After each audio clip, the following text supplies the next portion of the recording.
You are now doing a syndicated show with Salem every Saturday with Tony Perkins. How do you like being a radio guy? I'm going back to my roots. Many years ago, I was a small-time radio host, and I miss that work, actually. It's much better than doing TV because the talent are actually the producers, although our friend Tom Tradup is helping you and Tony get that going. Mr. Speaker, first, congratulations on the National Security Funding Bill. It passed the Senate yesterday. Are you satisfied that we've done right by our allies? I don't have any question about that, Hugh. I know that history is going to judge this well. It was the right thing to do. This is a very dangerous time. We truly do have a new axis of evil. You have China and Russia and Iran and often North Korea working together in coordination. They're funding one another's aggressions. And the reason you and I both know, and you highlight this all the time, the reason this is happening is because the current president is projecting weakness on the world stage, and our adversaries are acting aggressively and provocatively and taking advantage of that. So we had this moment in time, Hugh, this historic question: would America stand by our allies, stand by Israel, the beleaguered people of Ukraine in this pivotal moment, or would we shrink back and in my view, abdicate our obvious responsibility and role in the world? I don't believe we need to be the world's policeman. I don't believe that is our burden, but I do believe that the perception of a strong America is essential on the world stage, and I think the Congress has acted to make sure that happens. Earlier in the show, I talked with former Secretary of State Mike Pompeo, who applauds the national security bill as well. He also brought up, and I discussed with him, Secretary Blinken is thinking about sanctioning a unit of the Israeli Defense Forces. If that happens, Mr. Speaker, would you bring forward some sort of resolution condemning Tony Blinken? Because we have to stand with our allies. We cannot be cherry-picking instances where we think they've done something wrong. What would you think about the State Department sanctioning an IDF unit? Well, I would be opposed to that, of course, and we heard a rumor of this before our bill was actually brought for the vote in the House. I mean, hours before. And I'll tell you what I did, Hugh, and I guess I'm breaking news here. No one knows this, but I called the White House immediately and talked with Jake Sullivan and Tony Blinken was overseas at the moment, but I made him send me an email where he committed to me in writing that it would not affect any of the funding that we were working on to assist Israel in this critical time, and that they would be very judicious in that. He has indicated to me that that won't happen. That there were some allegations of some event many years ago. It seems to have been resolved, and I am very hopeful that they won't try to proceed on that. If they do, we'll intervene. It will undercut completely our position standing by Israel. And you are going to Colombia today, and let's talk about that. I applaud this. Yesterday, I recommended President Trump go up there after the trial lets out, but of course, he's under the thumb of the judge, which is unconstitutional, but that's the way it is. Why are you going to Colombia? Who are you going to talk to, and what are you going to say? Well, today I'm going to join Jewish students at Columbia and Rabbi Yehuda Drizin for a meal, and then we'll be hosting a press conference there with some of my colleagues from the House, Republicans from New York, to call on the president of the university to resign. It's unconscionable. This President Shafiq is shown to be a very weak, inept leader. They cannot even guarantee the safety of Jewish students. They're expected to run for their lives and stay home from class. It's maddening. What we're seeing on these college campuses across the country is disgusting and unacceptable. And we have to, every leader in this country, every political official, every citizen of good conscience has to speak out and say that this is not who we are in America. And we've got to have accountability. And that's what my colleagues and I are going to be working on. I am curious, Senator. I am loath to say anything good about an SEC school because of the Big Ten rules. But have you ever had any anti-Semitic outbursts at LSU or any other school in Louisiana? No, and I don't believe we'd tolerate that. And if it happened at my alma mater, which is LSU, I'd be down there myself to stop it. I mean, this is outrageous. We have Jewish students who have actually been physically assaulted. They've been harassed. They've been intimidated and threatened. What we need to be doing is, I love the clip Tom Cotton, my friend Tom, said it before your break. We need to revoke federal funding to these universities if they cannot keep control. We need to revoke these student visas for these violent protesters.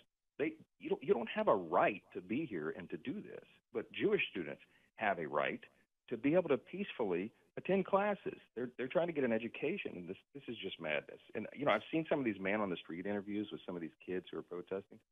You and I both know the vast majority of them have no idea what they're talking about. They don't know the facts. Some of them are denying that October 7th even happened. I mean, it's ridiculous, and we're relying on and calling upon and demanding these university officials to get control of the situation. It's just completely out of control right now. Mr. Speaker, ignorance is a problem. I don't believe any of these students know that Israel is the original anti-colonial state. They were under the British mandate after Arthur Balfour promised a homeland for the Jews before the Holocaust. It finally came to pass in 1948. They threw off the British mandate. Yes, there are other failed anti-colonial states around the world, but Israel has thrived. So I'm glad you're doing this, and I can't believe anyone would be opposed to it. Have any Democrats objected to your going to Columbia? Well, they may be mumbling that. They've not. I haven't seen it publicly, at least some of my colleagues. But I'll tell you that the real problem we have right now is that we're not getting strong leadership, obviously, from the White House or even some Democrats in Congress. I mean, the White House is caving to the anti-Semitic, I call it the pro-Hamas wing of the party now. They've backpedaled on their support for Israel. I mean. And you've got members of Congress who refuse to denounce even the chance to death to America. They just go silent. They won't call that out. And some members, or Democrat members of Congress, are even calling these anti-Semitic mobs, peaceful protesters and defending the harassment, intimidation, and all the rest. So it's really become a serious problem, and they're allowing mob rule to overtake the American ideals of free speech and the free exchange of ideas and the free exercise of religion. This is not who we are. Mr. Speaker, I've got some favorite members, like Michael Lawler. He's a member of the centrist Republicans. David Joyce, center right. Chip Roy, right wing. Do you have within the Republican five families, have you got a good representation going with you to Columbia, or is it just you? Oh, no, I've got Lawler will be there today. He represents New York, and Nicole Malliotakis and several others of the New York delegation who will be gathering there. And look, I tip my hat to my friends and colleagues there. They have been very consistent. I mean, those who are in the proximity of these universities have been very active and very engaged. And look, the House has taken action. We've acted to address anti-Semitism. The House Education and Workforce Committee, as you know, has conducted these important oversight hearings of colleges and their leadership. Some of them have gone viral online and been seen around the world because they're failing to protect Jewish students on their campus. We passed a few pieces of legislation, the Deterrent Act, which shines light on foreign money influencing American universities. We passed the No Immigration Benefits for Hamas Terrorist Act. Yes, it's exactly what it sounds. It would remove illegals who've supported Hamas terrorist attacks on October 7th. But look, we passed this legislation, Hugh. Here's the problem. It all faces a common fate. Senate Majority Leader Chuck Schumer controls the upper chamber in the Senate, and he is so focused on calling for new elections in Israel, he can't be bothered to protect Jewish students here at home. I agree with that, and good on you for drawing attention to this and going up there. Couple of related questions, Congressman. You have an unwieldy caucus, and everybody knows that. And you've got some members on the Rules Committee. Olivia Beavers and I were talking about this earlier today. You've got Representative Norman, who's always a thorn in your side. Tom Massie, my least favorite congressman, along with a couple more. Are you going to make some changes on Rules Committee? I like Chip Roy. I'm glad he's on there. But are you going to make some changes on the Rules Committee to make your life easier? Well, look, we've got a delicate balance right now, Hugh. I've got the smallest majority in U.S. history, famously. Everyone knows that now. I have a one-vote margin. So when you have such a slim margin, there are actions, and then there are reactions and reverberations from the actions. It's a very delicate balance. If I start kicking people off committees right now, it's likely that I cause more problems than I solve. And so what I'm trying to do every day is manage this team. People ask me all the time, Hugh, I was at a big event in Dallas last night, and they said, why do the Democrats seem to stick together more than the Republicans? I said, it's actually pretty easy. The explanation is this. The Democrats think and act like a union. They're collectivist. They move in a herd. Many of them are not deeply principled or philosophical folks anyway, and so you can command them, and they'll move as social animals, the socialists, right? We, on the other hand, are rugged individualists, and we're deeply principled and philosophical, and it's difficult to get us to move in tandem sometimes. That's a blessing. I love that part, except when you have a one-vote margin. And so, I'm working every day to get the team together to understand the stakes. I think they do. And I think we're going to get this job done, delivered for the people. And Hugh, I believe we're going to have an extraordinary election cycle in November. I think we're going to grow the House majority, make this job easier. We're going to win back the Senate, and I think Donald Trump's going back to the White House. We'll be able to turn this thing 180 degrees. When you went down and saw former President Trump, how did the conversation go? Do you think you two would work together if he's back in the White House? Because I think he's going to win. The numbers today from Bloomberg are astonishing. He's ahead in every swing state by 10 points in North Carolina, by 7 and 8 in Arizona and Nevada. He's running away with it, and I have a column in the Post today about vice presidential choices that will really accelerate that. What is he upbeat about it? Do you think he's going to win big?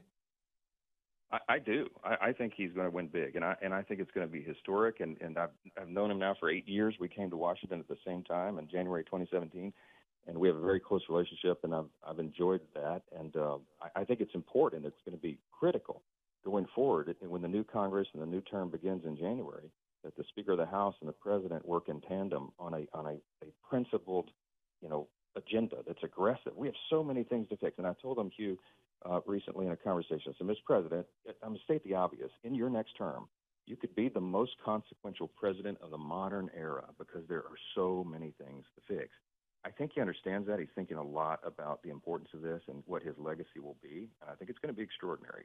I'm going to put my bid in early for both shipbuilding capacity, but in reconciliation, conditioning federal money to any state on their having a vibrant school choice program. I don't know what Louisiana does, but school choice is the way of the future, Mr. Speaker. Are you on board with that? Well, 100%. And I visited recently with Betsy DeVos, our friend who was the education secretary in the last Trump administration. She's been a champion of that as well. And there are some grand ideas on the table. But I agree with you. The federal funding, the power of the purse is the big thing that Congress has to help enforce that. And I think there needs to be dramatic reform at the Department of Education on the federal level and all the rest. We need to restore and return choice to parents and control over the public school systems as back down to the local and state level so that bureaucrats in ivory towers in Washington are not making these radical demands on the people. There's a lot of reform that needs to be done.